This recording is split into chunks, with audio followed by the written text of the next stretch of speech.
क्या होता है,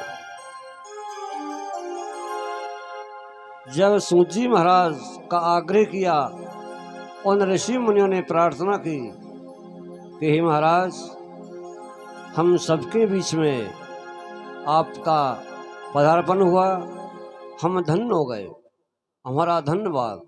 अब हमारा आपसे प्रश्न है कि मोक्ष प्राप्ति के लिए क्या करें। यज्ञ भी किए, दान दिए, नाम भी जपा, तप किया, परंतु फिर भी हमारा मन एकाग्रचित नहीं है, भटक रहा है। श्री सूत जी महाराज कहते हैं, कह ऋषियों, ऐसा है, एक समय भगवान नारायण ने ब्रह्मा को और ब्रह्मा जी ने अपने पुत्र सनक, शानन, सनत कुमार, नारद आदि को, और भगवान शिव ने पार्वती जी को, और श्री सुखदेव जी महाराज ने राजा परीक्षित को जो सप्ताह पारायण 7 दिन का सुनाया था, उसी का संकल्प लेकर के और आप सप्ताह पारायण कीजिए नैमिषारण्य क्षेत्र में 7 दिन का भागवत, तो आपका जन्म मरण छूट जाएगा और मोक्ष प्राप्ति होगी। बोलिए भक्त और भगवान की जय हो। तो भागवत क्या है, देखिए, आप विश्वास कीजिए कि जिस समय भगवान श्री कृष्ण कन्हैया परम धाम जाना चाहते थे, उस टाइम सबको मालूम पड़ जाता है, उद्धव जी कुछ पूछने के लिए भगवान श्री कृष्ण से पीछे पीछे आते हैं, और भगवान श्री कृष्ण देख लेते हैं, रुक गए। भगवान श्री कृष्ण ने कहा, उद्धव क्यों, क्या कारण है?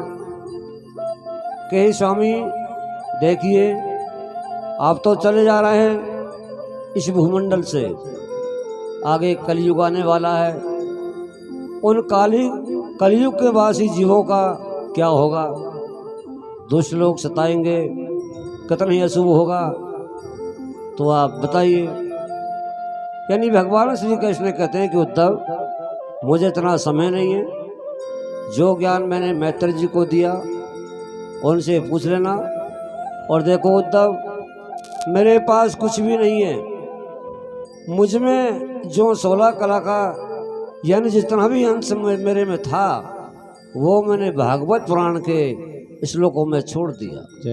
जो भी जीव श्रीमद् भागवत महापुराण के अंग को मेरा साक्षात अंग है, मैं उसी में विराजमान रहता हूँ, और उससे जो नमन करेगा उनके कितने पाप क्षय होंगे। इस प्रकार से भगवान कहते हैं, उद्धव आ जाता है और आगे भगवान चलते हैं। तो इस प्रकार से जो इसका दर्शन, इसको पीना, यानी इसमें जो बातें निकली उन पर चलना, यही सर्वोपरि है और नाम का ही प्रभाव है। इधर देखिए, जिस समय भगवान श्री कृष्ण कन्हैया रुक्मणी जी को ले जाते हैं, रास्ते में रुक्मणी का जो भाई था रुक्मी, बहुत सी सेना लेकर के भगवान के अगाड़ी जाता है, भगवान का रथ रोक लेता है और रथ से उकड़कर तलवार हाथ में लेकर मारने को दौड़ता है। रुक्मणी जी समझाती है, और जैसे तैसे करके भगवान ने रथ के पीछे भाग में बांध दिया। इतने में ही पीछे से बलराम आदि आ जाते हैं, सभी को उपकरण, और बलराम जी कहते हैं, समधी को बांधना नहीं चाहिए। इस प्रकार से उन्होंने विचार विमर्श करके उसका सिर मुड़वा करके और छोड़ दिया। और उसने प्रण किया था बाकी राजाओं से कि अगर मैं रुक्मणी को लेके नहीं आऊं तो इस कुंडलपुर में नहीं आऊंगा, वहाँ के कहीं अंत रह जाऊंगा।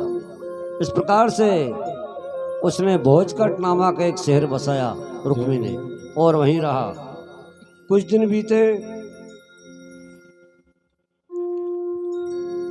रुक्मणीया हरिणं श्रुत्वा गीयमानं ततः राजानो राजकन्या से बभूषा विस्मतः। यानी कुछ दिन बीते, द्वारका में भगवान पहुंच जाते हैं और उधर धूमधाम से बड़ा आनंद होता है द्वारकापुरी में।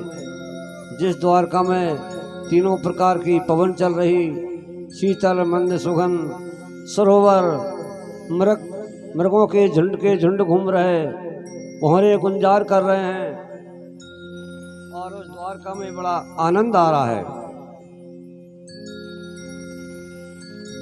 और उधर सभी जो की मंगल गीत गा रही है, रुक्मिणी हरण विषयक गीतों को सुनकर राजकुमारियों का विस्मय हो जाते हैं। हे राजन, लक्ष्मीपति भगवान श्री कृष्ण को रुक्मिणी ऐसी लक्ष्मी जी के साथ देखकर द्वारकावासी बहुत आनंदित हुए।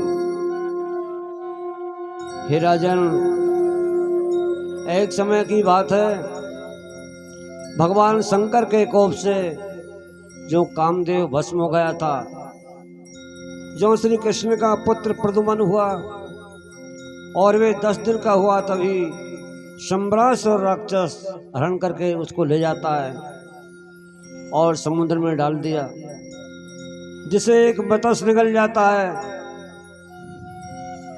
और वे मत्स्य एक लुब्धक के हाथ से शंबरासुर को भेंट किया गया और उसको चीरा और उसके पेट से एक बालक पाया। जैसे ही मायावती ने उसको लिया, सचा कामस्या वही पत्नी रतिर्नाम यशवनी, यानी कामदेव की जो पत्नी रति थी वो वहाँ दहाई का काम करती थी शंबरासुर के यहाँ, और वो अपने पति को देख करके और सब समझ जाती है।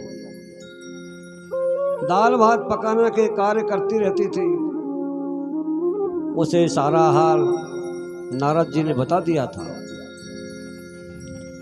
कि ये प्रद्युम्न तेरा पति कामदेव है। तो उसने सभी मायाओं को नष्ट करने का महामाया नाम की विद्या प्रद्युम्न को सिखा दी। आप मेरे पति कामदेव है, इस वजह शंबरासुर को आप मार डालिए। ऐसा सुनकर प्रद्युम्न जी ने और शंबरासुर को ललकारा और युद्ध में उसकी सैकड़ों मायाओं को नष्ट किया और उस शंबरासुर को भगवान यानी प्रद्युम्न जी मार देते हैं। देखिए, ऐसे भगवान ने द्वारकापुरी में कितनी लीलाएं की। एक दिन क्या हुआ, यानी शत्रजित था, वो भगवान सूर्य का भक्त था, तपस्या करता था। तो भगवान सूर्य नारायण ने उससे प्रसन्न होकर के सैंतक नाम मणि उसको भेंट में दी थी, जो कि 1.25 मन भार सोना उगलती थी। द्वारकावासी सब इकट्ठे हुए, सभी ने सभा बनाई, विचार विमर्श किया और शत्रजित से कहा कि देखो, ये मणि तो राजा के लायक है, ये कृष्ण के पास होनी चाहिए, आपको शोभा नहीं देती। शत्रजित उठ के चल देता सभा से, मैं कृष्ण को कैसे दे दूं? देखो, आज पार ब्रह्म परमात्मा, उनके बिना कोई जगह खाली नहीं, यानी सारी चीजें उनकी है, फिर भी अपन अपनी बना लेते, मैं नहीं दूंगा। बताइए परमात्मा की लीला, वो नहीं जान सकेगी ये कौन है। ठीक है, कुछ दिन बीते। एक रोज क्या होता सज्जनों, शत्रजित का भाई प्रसेनजित था, वो मणि पहन करके घोड़े पे सवार होकर और जंगल में शिकार खेलने गया। वहां उसे एक सिंह ने देखा, सिंह ने मार दिया घोड़े सहित और उस मणि को लेके आगे चलता सिंह। सिंह को एक जामवंत मिला। जामवंत ने देखा ये मणि सिंह ले कहाँ जाता है। जामवंत ने सिंह से युद्ध करके सिंह को मारा और अपनी जो गुफा थी, अपना जो घर था जामवंत का, वहाँ जाके पहुँच जाता है और अपनी पुत्री थी जामवंती, उस मणि को खेलने के लिए दे दिया। कुछ दिन बीते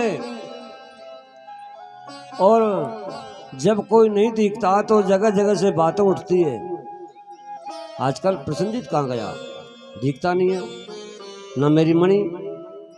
शत्रजित सबसे कहता कि हो ना हो, मेरी मणि पे कृष्ण के दांत थे, और इसने मेरे सत्यजित भाई को कहीं कर दिया और मणि इसके पास से निकलेगी। जय हो।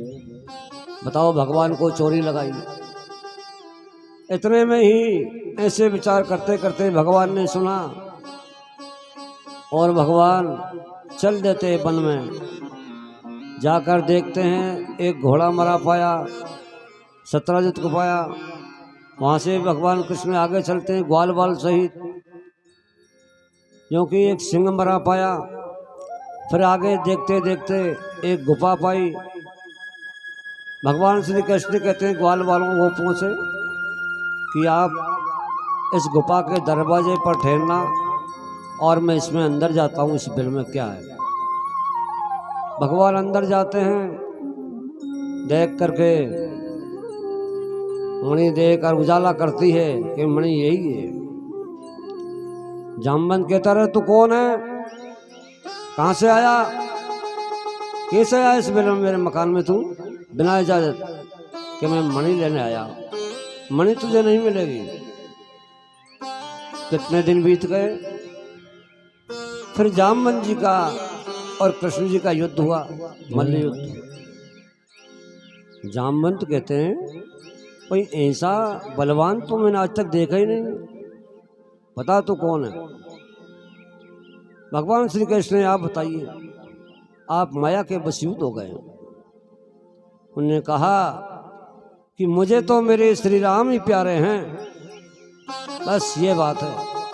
भगवान श्री कृष्ण ने देखो, भाव के प्रति भाव, भक्त में भाव होना चाहिए। यानी कृष्ण रूप में थे और उसी बिल में भगवान श्री कृष्ण ने भगवान राम के रूप में हुए। जय हो। और जामवंत देखे कृत हो गया, बड़ा आनंद आया और सैंतिक नाम मणि और अपनी कन्या सहित भगवान श्री कृष्ण को भेंट स्वरूप दी। कितने दिन तक रही भगवान? 28 दिन तक।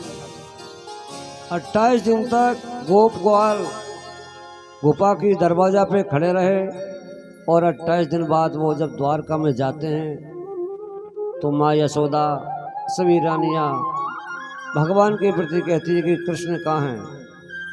उन्हें कहा मैया कृष्ण तो एक बिल में चला गया और 28 दिन तक हम खड़े रहे भूखे प्यासे और हम तो आ गए। अब क्या कहती है यशोदा मैया कि हे माँ दुर्गा, हे जग जननी, मैं तेरे 9 दिन का व्रत करूंगी परंतु मेरा पुत्र आ जाए, यानी नवरात्रि करूंगी 9 दिन की।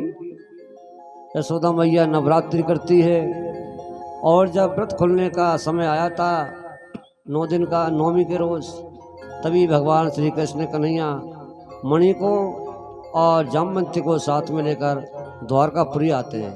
बोलिए भक्तों भगवान की जय हो। बोलिए भागवत महापुराण की।